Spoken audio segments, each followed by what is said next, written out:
I'd like to introduce Dr. Nisha McDonough, President of the AIIA SA branch and lecturer in political economy at the Institute of International Trade, University of Adelaide.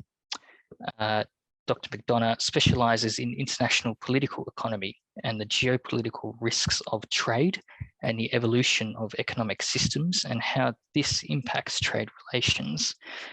He regularly publishes his research with international academic journals and book collections, participates in leading policy forums such as the G20's annual Think 20 policy event, and frequently contributes to Australian and international media coverage of international political economy issues. This includes, for example, recent op-eds in the Conversation on the impact of Australia's sanctions on Russia and on the question of possible EU accession to the Comprehensive and Progressive Agreement for Trans-Pacific Partnership, or CPTPP, published by the Lowy Institute earlier this year. For this event, Nisha will present on China's socialist market economy, how and why it became a systemic rival to the liberal trade order. China's leaders repeatedly talk about China as a socialist market economy. The country's national constitution states that China is a socialist market economy, but what exactly does this mean? Perhaps surprisingly, this question is frequently left unanswered by commentators and analysts who instead view China as a capitalist economy, even if a state-heavy one, and argue for using trade deals to drive further free market reforms in China. Dr. McDonough argues that this view misses a crucial qualitative fact about China's economic evolution, namely that its leaders mean what they say about building a socialist market economy. The latter is more than simply state-heavy capitalism. Rather, it represents a unique Leninist system of institutionalized control across all aspects of economic life in China. The degree of party control in China's economy has major ramifications for international trade, market competition, and investment in national security-related sectors, as will be outlined in this presentation. Nisha, over to you. The floor is yours. Michael, thank you very much for that introduction. And just very briefly before I start, I just want to thank the team here in South Australia with the Australian Institute of International Affairs at the state level that have facilitated and allowed this event to get up and running today. So I just want to thank everybody who's involved there. I would also like to thank the national office of the AIIA, and they've been very supportive in getting a branch up and running here in the state of South Australia. Okay, so what I wanted to talk about today was a problem that kind of arose to me over the past year or so, reading analysis on China, reading analysis looking at should it join the CPTPP when it made an application, how should people approach it, and at the same time that analysts were saying, for example, with the CPTPP trade agreement application, oh, this is a great opportunity to make China reform even further as a liberal market economy. Alongside that being said by analysts, there was a major shift in political thinking in China's main trading partner capital. So the EU and the US were really starting to shift their position and say, something's changed, our approach is changing. And yet this didn't seem to be reflected in a lot of the literature in international economics in particular. So I was just got very interested in this gap. So I wrote this paper for the Institute for International Trade. The paper is out now. It's available for download from our webpage. And essentially what I'll outline here is a synthesis of that paper. I'll draw out the key arguments and the key analysis. So without any further ado, let me just share my screen now so I can actually put up some slides and I'll get right into it.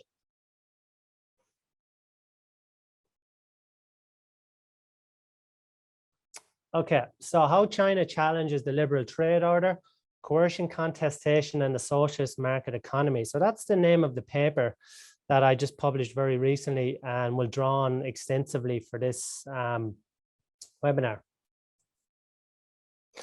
So presentation overview, how China challenges the liberal trade order. So there'll be three parts to this presentation. So I'll begin with the historical context for China-West trade relations. History is really important in this. changing narratives over time are very important for understanding, because people create narratives to justify actions. Yeah, so, and sometimes the reality can have a gap between the discourse about the reality, and then actors may try and close that gap again. So the history here is very important for that context. Then I'll give a little bit on a conceptual framework that will allow us to think about tensions between different models of capitalism, and that spectrum of various types of capitalism, and where does China sit on that? Does it sit on it? Is it something very sui generis? We'll get some tools to think about that. And then I'll go into an analysis of China's socialist market economy, really looking at the institutions, but I'll draw out the political vision that the party has emphasized for decades and match that up to its institutional development. And really the point there is that we need to start taking seriously the type of political discourse and rhetoric that China has in its constitution, in its key documents, at its key congresses, and really see how those match up with how its economy has developed.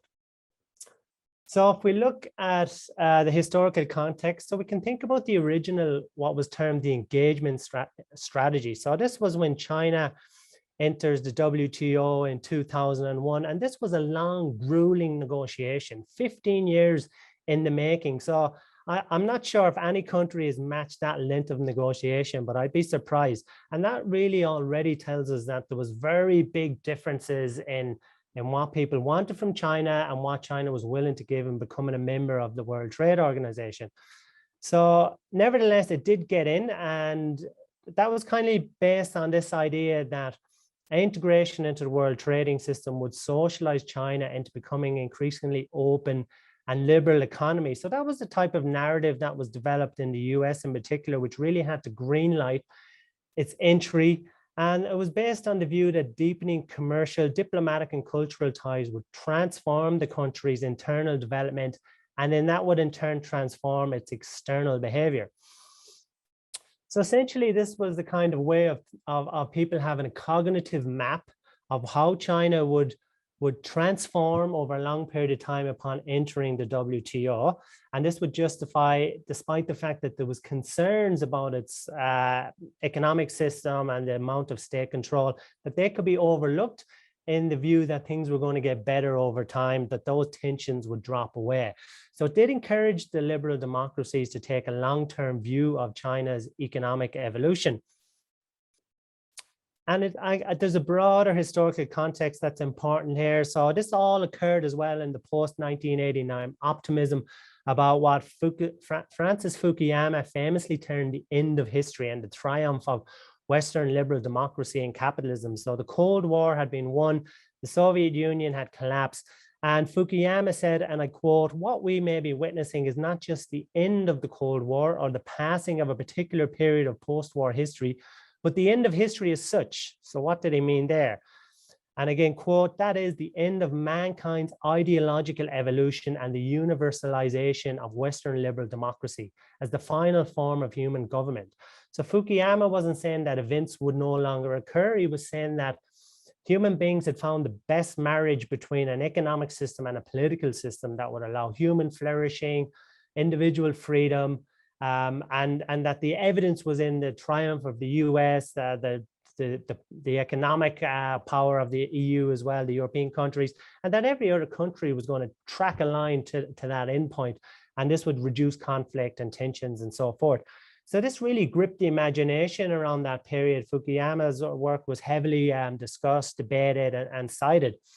So that was the broader sense that this entry would really bring China into the international community in a very positive way and on the terms that the West wanted. Okay, so what happened? So we've moved from engagement to reassessment, particularly, as I said, with China's main trading partners, if not in other places.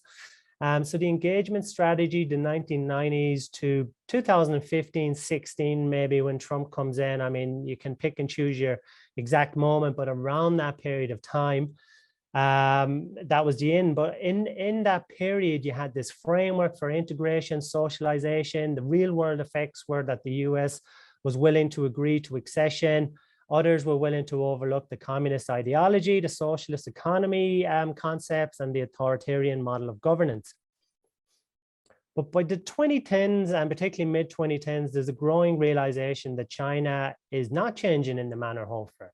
And actually, the 2008 financial crisis is somewhat of a catalyst for this, because at that point, with the near collapse of the US financial system, the transmission of that into the EU financial system, but it didn't transmit into China's system because it's very closed. So China did really well overall from the 2008 financial crisis. It was more a North Atlantic crisis. And for Chinese leaders, there was a sense that this showed the instability of laissez-faire capitalism of the American system. And that really was a turning point in China's leadership becoming more confident in their economic system and in their willingness to publicly declare that confidence. So this tension started building throughout the 2010s over traditional issues about jobs being lost to China, about whether the state-led sanctions are not sanctions, but subsidies regimes are undercutting global markets by countries that are not providing subsidies and so forth. So Trump obviously really plows that particular line of attack and catalyzes some of the concerns into a kind of potent political force. So, and I'm not saying everything that Trump says was right about that, not by any means. He exaggerated many aspects of that. But what I'm saying is much of what Trump done in the US has been continued by Biden and is reaffirmed in the EU, not in the same rhetorical terms, but in actual practice. So there's a political reassessment in capitals of major trading partners. So this piece was termed, this quote is from the China Reckoning, How Beijing Defied American Expectations in Foreign Affairs. So this was written by Kurt Campbell and Eli Ratner. So they're two prominent members in the current Biden administration. And their view was neither carrots nor sticks have swayed China as predicted. Diplomatic and commercial relations have not brought political and economic openness. China has instead pursued its own course. And in a way, a lot of my paper is about trying to unpack the nature of that course. So I think that was a concise statement from Campbell and Ratner on that. And then you have a whole series of changes with like pretty important partners to China. Australia banned Huawei in 2018, which is a world first. And that really, that was viewed in very negative terms in Beijing, one of their leading private firms, which obviously has very deep connections with the state and the defense sector. So Australia banned that after having a very positive partnership from 2015. They signed an agreement. China invested quite a bit and I think was quite stung by that. The EU released the China Outlook paper in 2019 and raised this term of a systemic rival. So the European Commission paper describes China in a mix of different positive and negative descriptors in this. So, but it views it as a cooperation partner and a negotiating partner. So that's a long-held EU position. But more negatively, and a very important statement, it said, it also views increasingly China as an economic competitor in the pursuit of technological leadership and a systemic rival promoting alternative models of governance. Now, that's a very big statement. There's a lot you can take out of that. It needs to be unpacked. We'll do that today. And then you had the trilateral cooperation 2019-20. So that was the EU, US, and Japan. And they basically had made a number of statements arguing that China's WTO a commitment to the WTO wasn't good enough, and that basically, without naming China, they made the catcall about non-market oriented policies, practices of third countries that lead to severe overcapacity, create unfair competitive conditions for their workers and businesses, and undermine the proper functioning of international trade. So you had a series of pretty major statements, shifts in positions in these capitals. So if we look at the EU statement in a bit more detail, so as I said, it was trying to have this complex understanding, which we should value. It knows that it's still going to have to try and cooperate with China on certain issues, and it wants to acknowledge climate change, pollution, etc. My other issues, wars, sanctions against aggressors in war, for example, in the current Ukraine-Russia crisis. It's going to have to negotiate with China on different international agreements. It's starting to see it now more dimly as an economic competitor, and that systemic rival terminology is now embedded in the EU's position. And actually, even in a couple of years from that, in 2021, the European People Party again released a paper. That's the biggest party in the European Parliament. And they basically argued that already this fourfold approach was out of date, and that you should only focus on the systemic rivalry as the overriding paradigm in the relationship. So you'll see how quickly things are deteriorating and the rethink going on in these capitals.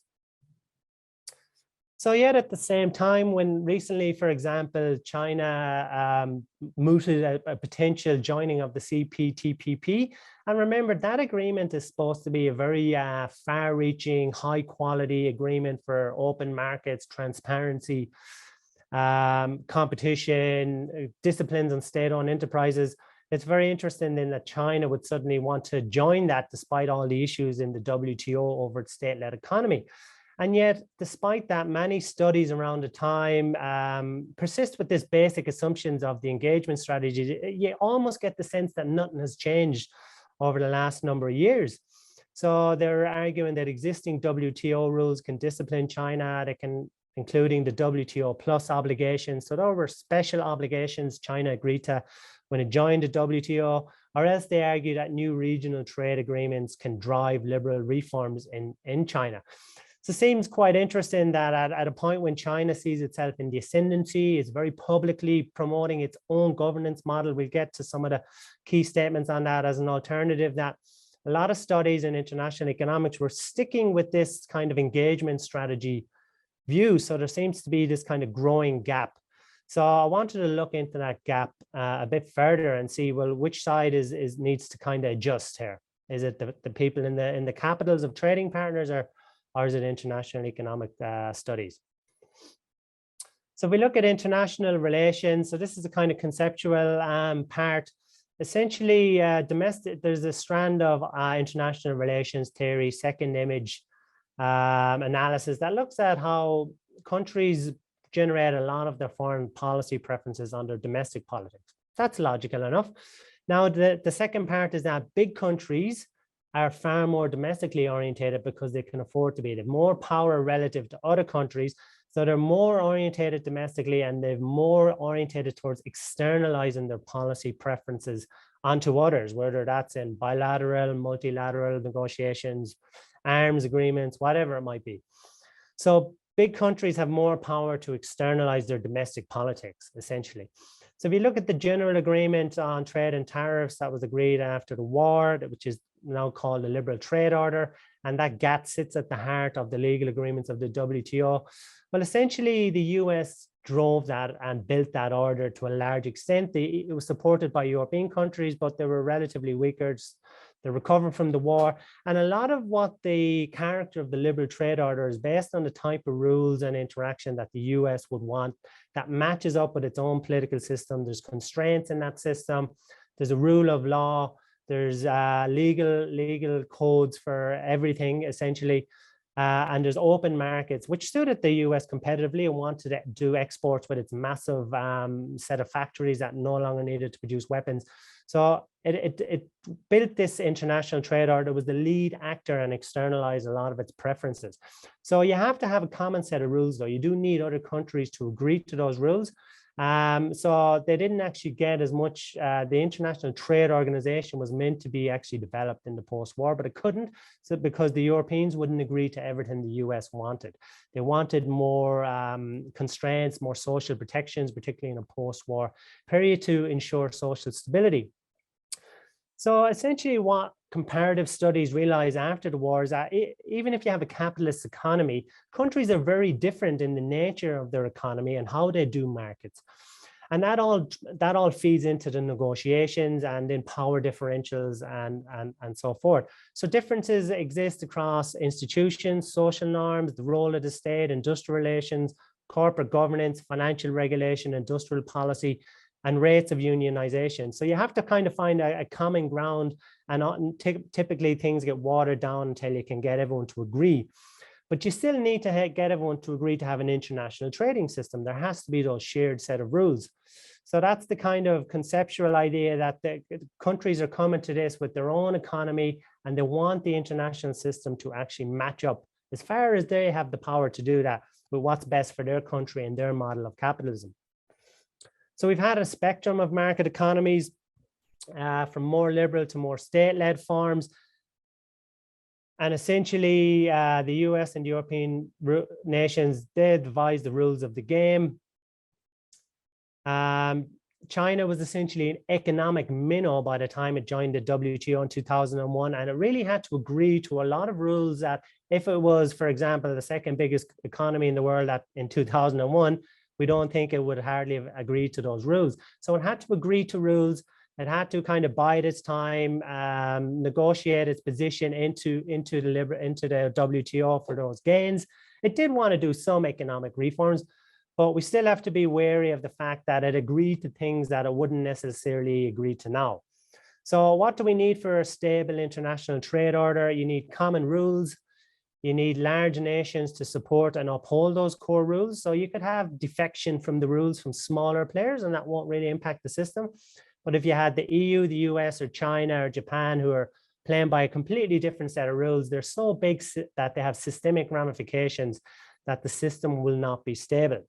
So you kind of need that stability from the core players. And the question is now, with China being a core systematic player, are the differences in its economic system becoming too much for the WTO to maintain that stability? So if we get into the Chinese political system now and its economic institutions, so let's try and figure out, where do all these tensions come from? Are the complaints from the EU, the US, and others realistic? Do they capture accurately what China is doing, or is it just because they're facing a competitor? So in 1979, Deng Xiaoping had a very interesting statement, and he said, why can't we develop a market economy under socialism? Developing a market economy does not mean practicing capitalism, as long as learning from capitalism is regarded as no more than a means to an end. It will not change the structure of socialism or bring China back to capitalism. So he's already given this idea that, okay, we can bring markets in, but that doesn't have to mean the end of socialism.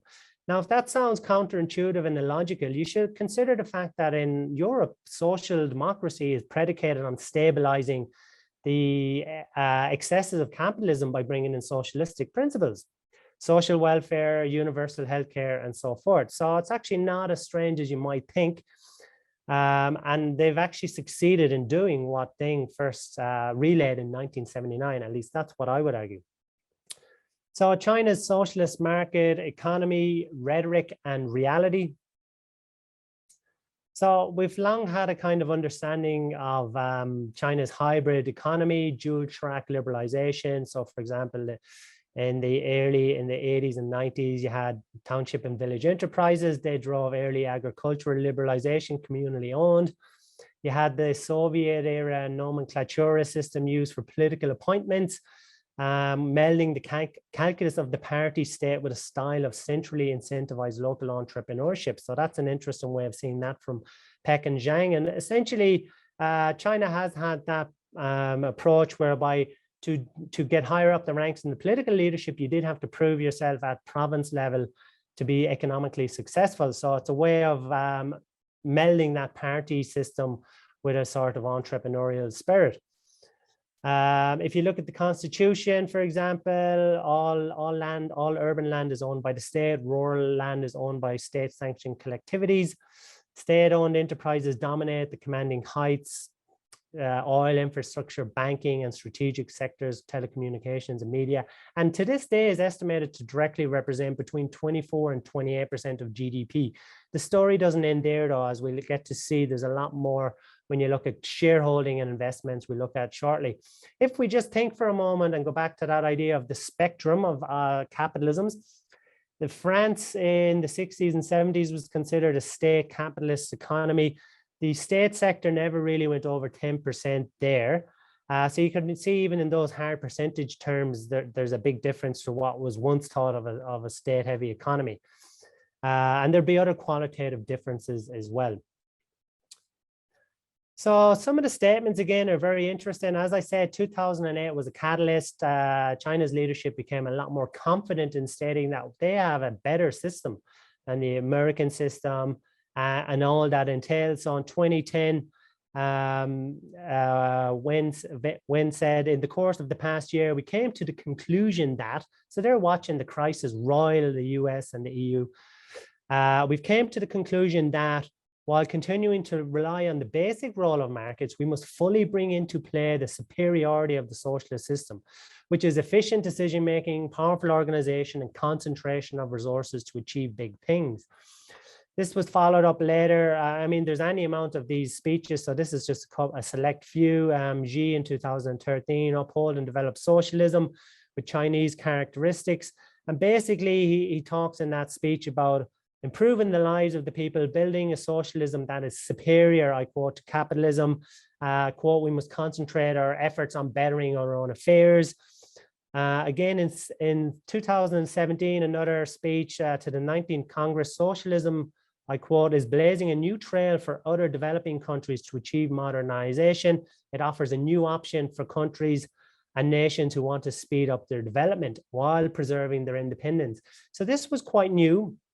But not only were they now publicly advocating the superiority, but they were advocating for others to follow China. So in a sense, this was kind of had ruminations and echoes of like the Cold War, in a sense. The Soviet Union wanted groups to follow it ideologically and reproduce its system. So these are kind of key statements. They give a sense of the fact that this political discourse has been consistent since 1979 with Deng Xiaoping. They've maintained this position, and I think many might have thought this is a form of doublespeak. This is just political grandstanding, but it's not, because the institutions that the country is building match the rhetoric. So the reality matches the rhetoric here.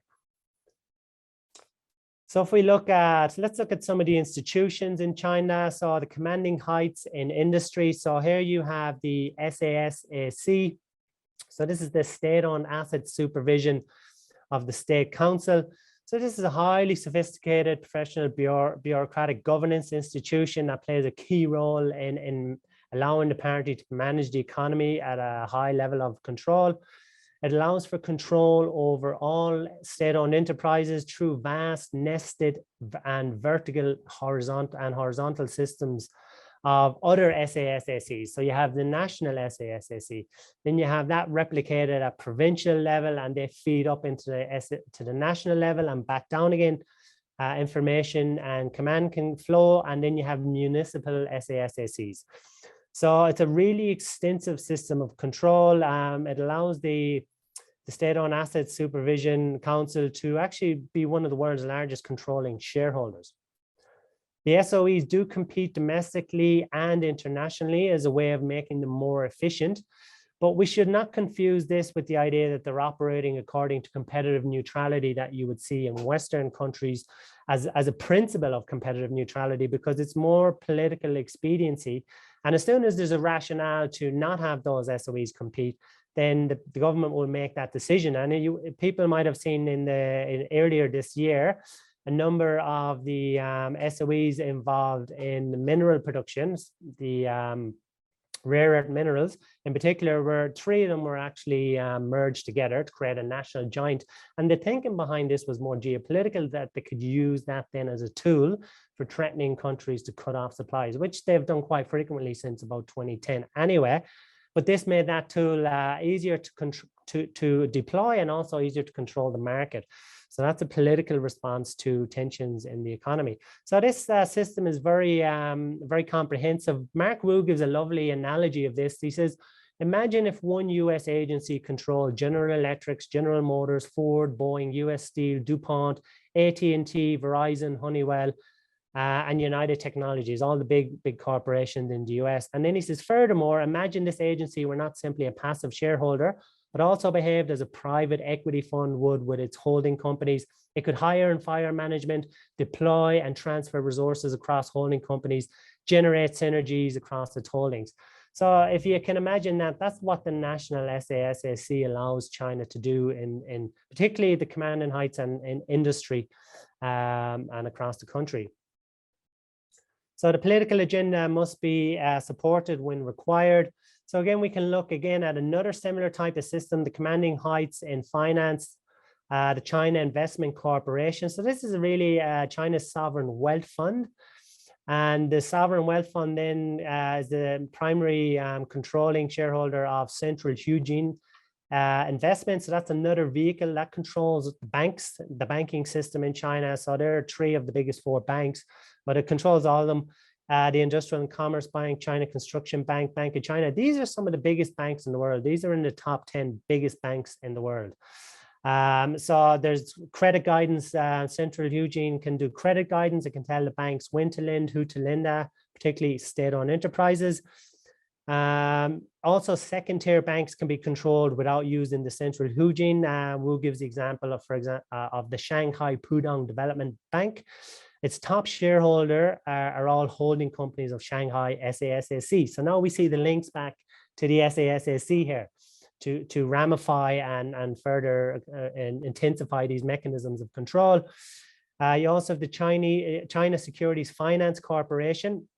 So this was established in 2011, this one here. Now that was essentially going to assist market liquidity for securities trading.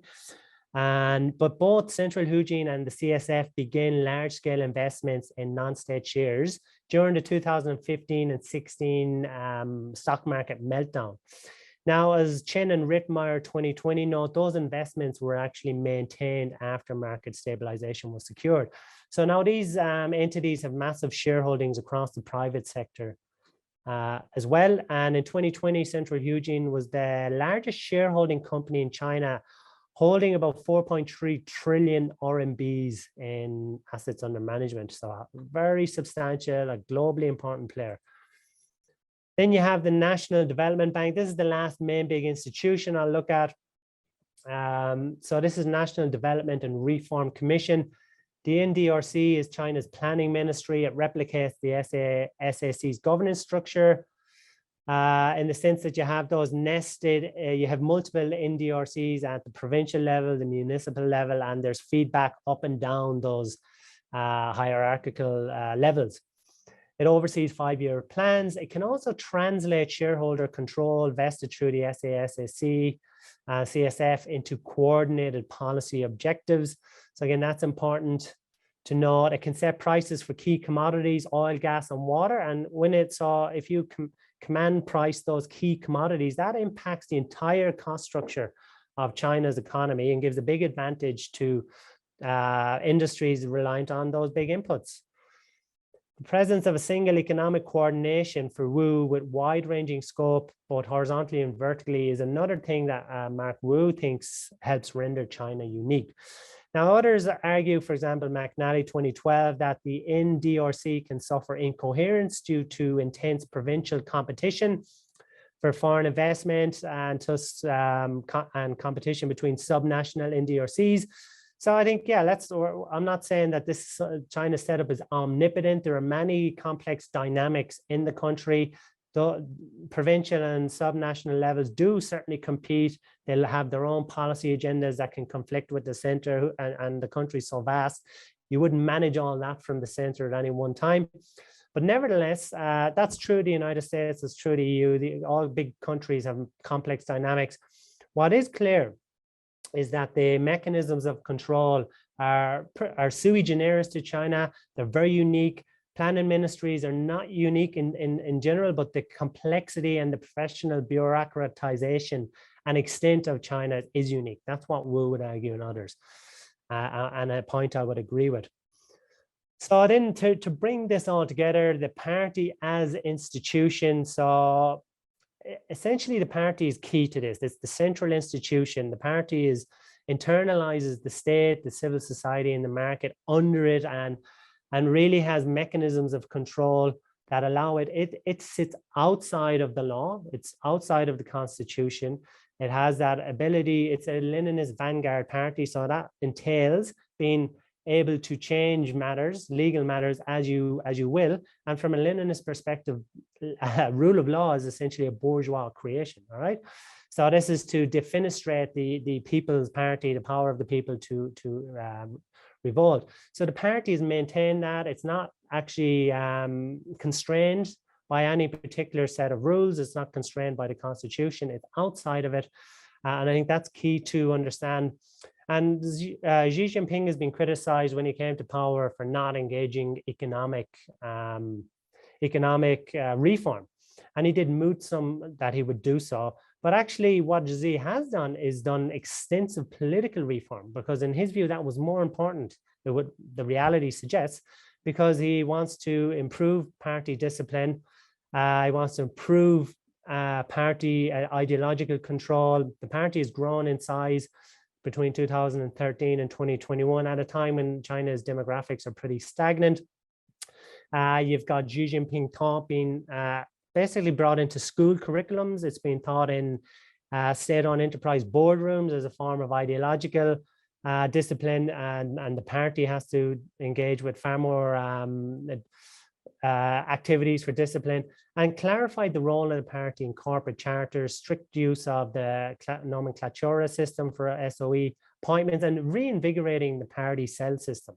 So that essentially involves having, particularly in firms, in getting cells into private firms. So in 2017, the party claimed that there's 1.88 million private firms had created party cells. So this was the big drive they had. So any firms that had something like 5 or 10 employees or more had to now have a Communist Party cell.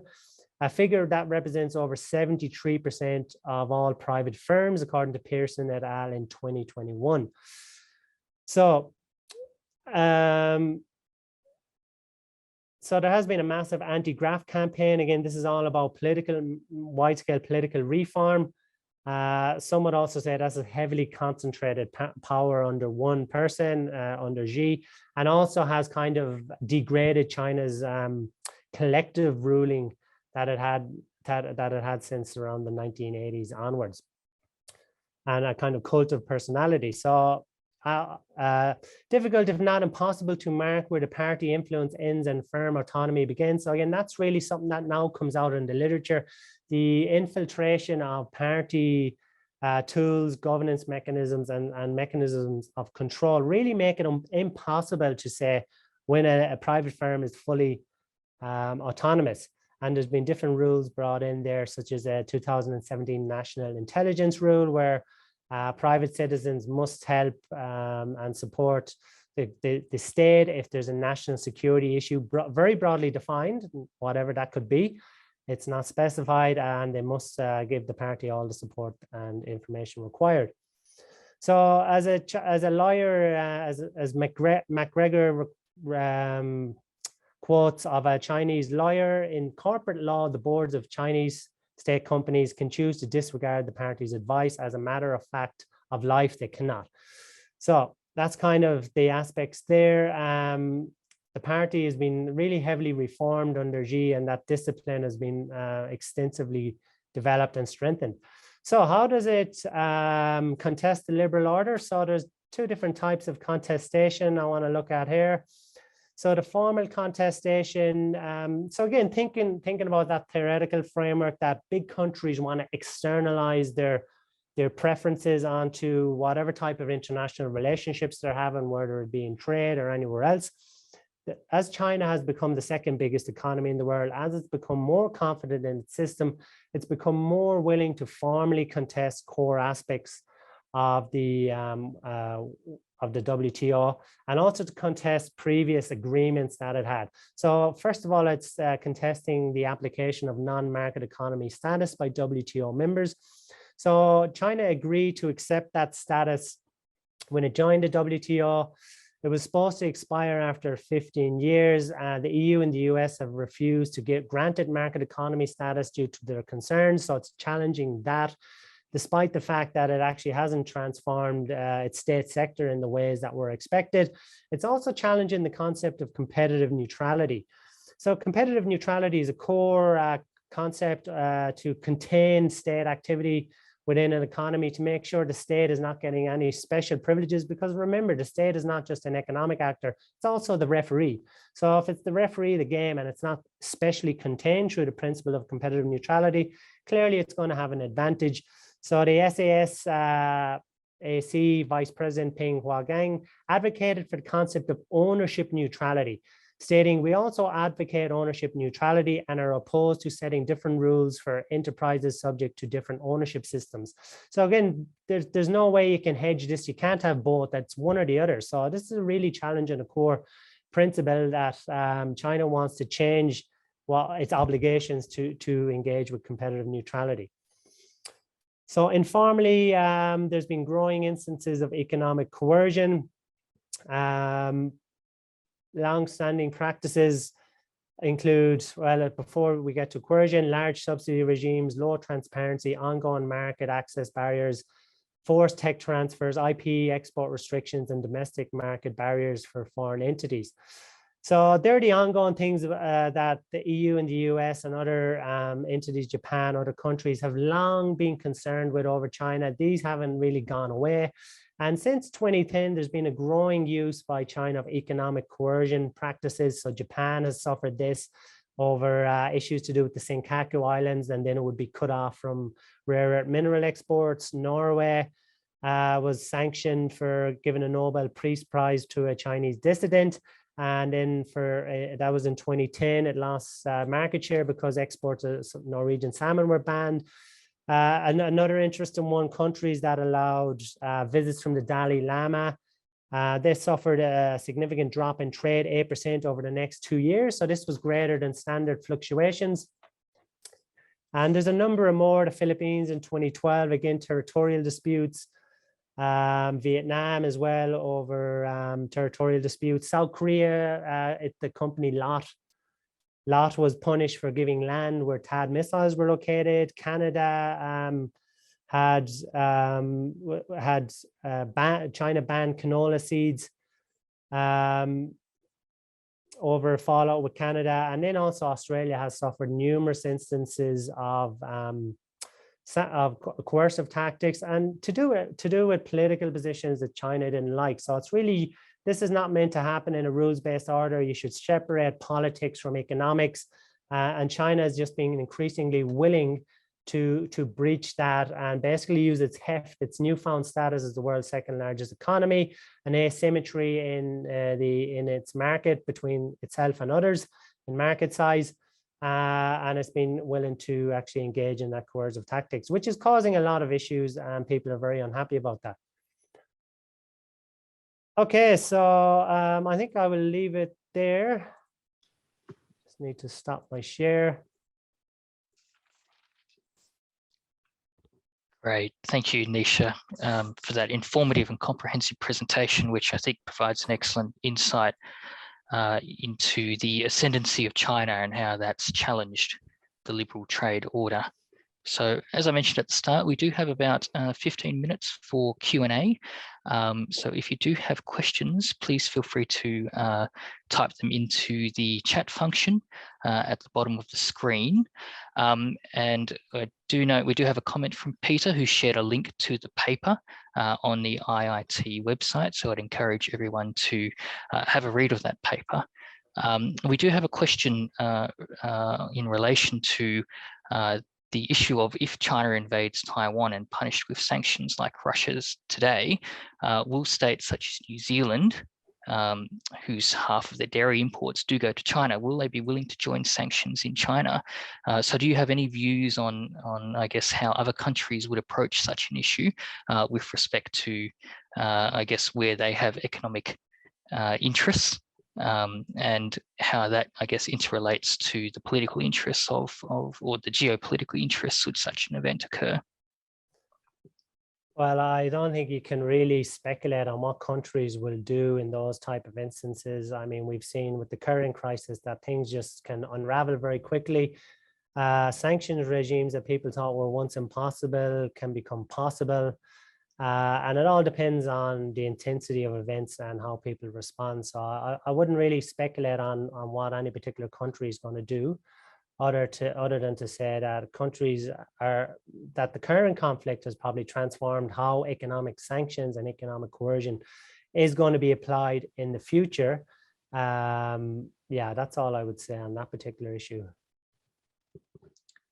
Great, thank you. And I think while we're waiting for more questions, I do have a few of my own. As a policymaker, we've seen the ascendancy of China over a number of years to what is now, and them, no doubt, being an economic powerhouse. Why is this important to Australia? And what, if anything, should policymakers be thinking about when addressing this issue? Yeah, look, that's a very important question. And so I think what the view I come to when I started to really dig into the nature of the tensions, what's driving the tensions between China and proponents of the liberal trade order, of which Australia is one. It seemed clear that, first of all, there was a unhappiness that there was expectations had not been met. So people had that engagement strategy view that China would change, and they were ignoring issues that did exist and still exist today, but they were willing to ignore them for a time. Now they're not willing to ignore those anymore. So that's the first kind of idea, that these tensions are not being ignored any longer, that capitals are willing to take China to task. Now, China is in a very different position to 2001, so it's not going to take that easily or lightly. It's going to respond if it feels like it's being treated unfairly. It's going to respond with different tactics. Coercion will be part of that package if it thinks nations such as Australia and basically any other nation up to including the US are challenging it, although it will calibrate its responses differently. It's not going to do things to the US that it will do to Australia because of the differences in symmetry between the size of the economy. So I think particularly in Australia, but other countries are watching those coercive tactics, has had a rethink on how your vulnerabilities play out in terms of trade relationships. So you're vulnerable to any particular goods that are essential. So the one of the institutions here in Australia, it might have been the Productivity Commission, they did a review of all the essential goods that Australia imports. They mapped out where do they come from. They found out it was quite a low level in the end, but still, all countries should be doing those mappings and really trying to assess where they can get alternative supplies or have two sets of supplies in case someone cuts them off. If you're for imports, if you're an exporter, you want to diversify again. That's well underway here in Australia. And businesses will also want to diversify. I mean, businesses understand risks and they don't want to be cut off from the Chinese market and have 80% of their exports in the market. So businesses will also adapt accordingly. So the degree of government control may not be, or intervention may not be as high as we might think. The government should facilitate, provide information and push narratives such as that particularly, and provide some facilitation. But I think businesses also need to step up and adapt. So I think you need a kind of wide-ranging policy of interaction between the public and private sector.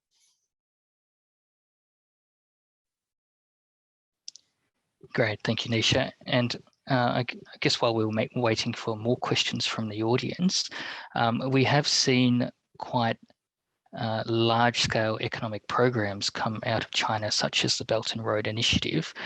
Where do you see the BRI in terms of how it supports implementation of China's policy objectives around the world? What's its role in attaining that policy outcome? Yeah, so I think some of the mechanisms China has at play in terms of its economy, that socialist market economy, the big commanding heights, SOE structures, the NDRC, National Development Plan, lends it to the type of activities it's trying to do with its BRI, which is mainly infrastructure, massive infrastructure projects that it gets its big state-owned enterprises involved in. Is trying to use that strategically, though, to develop hub and spokes with China at the center of global trade across the Eurasian landmass in particular, reduce its vulnerability to shipping lanes in the South China Seas to some extent, and essentially make it the central economy of the 21st century. I mean, that's its goal. It has the mechanisms to achieve that in a way that is not really so feasible for a country like the US, which has an equivalent spending power, to really have these companies the US can't just say, okay, Congress, we want to do a similar type of plan. We're going to do all these big infrastructure projects and get these companies involved. So China's system is amenable to that. How successful that BRI is under question. There are issues with debt trap diplomacy. There are issues with malinvestment involved. So I'm sure it's definitely facilitated China's centralization to the international economy, but there's certainly issues with it which may come to drag on China over time. Again, you really have to look at the malinvestment side of things when you have heavily directed, heavily politicized projects. Great, and we do have quite a few questions coming in now. So from Ireland, considering Russia's MFN status has been revoked by several large nations alongside US threats of secondary sanctions against China, what implications might this have for the WTO and further fragmentation of international trade? Yeah, that's a great question there, Ireland. It's another blow to the WTO in that sense. It's destabilizing of world trade, and particularly a lot hinges on what China is going to do now. It seems to be kind of caught on the fence. It's sticking rhetorically to a certain extent with its partnership with Russia, which seemed very ill-timed to announce a no-limits partnership before Russia invaded Ukraine, and a global outcry and condemnation has occurred. But so the debate now is whether it's going to back that rhetoric up with real support. Is it going to try and get around sanctions for Russia and support Russia? Is it going to support Russia by increasing trade to try and give it some extra income? So if that happens, you will really see a type of Cold War-esque bloc starting to emerge. China, Russia, and the West on the one side, and allies in between. And it's not just the EU and US, that the outcry and condemnation of Russia is far broader than that. And a lot of countries that are developing countries that China traditionally builds relationships have also condemned this. They know what's at stake when sovereign territory is invaded, and they want to protect that principle for their own self-interest. So I think there's a really massive destabilization going on. We've been talking about we're going into a new world order in recent times. I think this just hammers home that we are in a different world now. We're truly in a different world. Great, thank you for that. And we do have quite a bit of interest in a question posed by Alan. And he poses the core question about which system delivers the greatest benefit to its society. Is that the current system, or is it the system that China is seeking to influence and shape? In the sense of which international system, I wonder, or is he on about national models? Well, I guess from both. So from the national model, we've seen, I guess, does that command and control approach benefit society, noting that this is a country of 1.3, 1.4 billion people. And I guess at the international level, would that, I guess noting the growth of China from economic minnow to economic superpower, would it be in its national interest to shape and influence the global order based on its own domestic experience? Yeah, no, that's a very good and fair question. So there's no one can deny the economic successes of China's evolution over the last 3 decades, nor begrudge the desire of the Chinese people to succeed economically. And that's an amazing part of their story. There's questions though to be asked. Was that possible because it was being parasitic, playing the game unfairly? And that the unfair part was kind of ignored because people thought it was on a positive trajectory. So, and that's where we're at today. Those issues are not being ignored. And we should also note that private markets have driven an immense amount of that. So China's a hybrid system. It hasn't succeeded because it's a command economy. It's succeeded because it's been able to harness aspects that are positive of command economy, particularly during early industrialization and the big infrastructure build. That is, the Soviet Union did quite well early on with that. It done well in the space race on certain technologies. So that aspect is most amenable to command because it's building cities, urban environments, connecting up the country physically. That's the best part, but markets did drive that. And so it is a hybrid system. Look, the system certainly delivers goods. There's no doubt about that. Is it fair? Are others going to allow that? How much of it was parasitic? That's what's at question and at play here. And it's clear that China doesn't always play fair. It doesn't play by a rules-based order. It doesn't allow it doesn't allow for legal constraints against its power unless it has to, because others are more powerful. And I mean, that's a core tenet of modern Western civilization. You have to constrain power. China has a very different system. There are constraints based on a type of Confucian-esque system of hierarchy melded with a Leninist philosophy of power, and that communal rights are more important. So the party can do whatever it needs to do to others, even if it's bad for them individually, if it's serving the community's good. Now, that can degenerate very quickly. I mean, all great authoritarian tyrants often will claim, we're doing this for the good of the people, for the good of the state. So without those checks on power, it's very concerning. So they're the issues I see, and they're the issues European leaders see, US leaders see. They're the fairness of the game. They're the questions that are at play. So that would be my answer there. Great, thank you, Nisha. And I note we are quickly running out of time, but we do have a few more questions left. So how do countries such as the US and Australia combat China influencing domestic companies who will often self-censor in order to please the CCP to gain market access?